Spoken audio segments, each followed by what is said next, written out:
La première édition de la Foire internationale commerciale et industrielle d'Abidjan, FICIA, ouvre ses portes. C'est une plateforme qui regroupe les secteurs privés et publics avec des acteurs nationaux et internationaux, notamment le Conseil économique et social, l'Union africaine et l'Union européenne. La Côte d'Ivoire est par excellence un pays d'exportation de produits tropicaux, mais nous souhaitons passer de l'exportation des produits bruts aux produits transformés.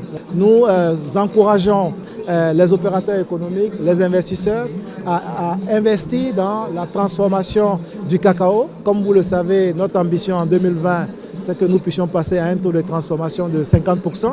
Et également, nous avons encouragé les opérateurs économiques dans la transformation également de la noix de cajou, dont le taux de transformation aujourd'hui très bas est à 10%.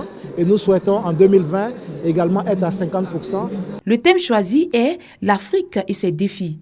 L'initiatrice de la FICIA entend mener cette action pour que l'Afrique soit plus présente et plus offensive sur le marché des échanges commerciaux, car elle ne représente que 2% du commerce mondial. On s'est dit qu'il n'y avait pas de salon qui existait autour du commerce et de l'industrie et que ça faisait quand même assez longtemps que les sociétés n'avaient pas pu se présenter. Donc c'est la raison pour laquelle on a fait ce projet et en mettant en avant surtout les enjeux par rapport à l'Afrique.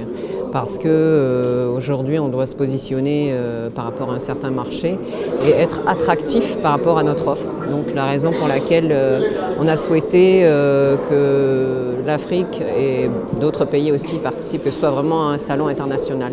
À cette fin, environ 150 entreprises venues de plusieurs pays des 5 continents, des PME aux groupes internationaux, exposent leurs produits, notamment dans les secteurs de l'automobile, de la télécommunication, de la santé, l'agro-industrie et l'alimentation.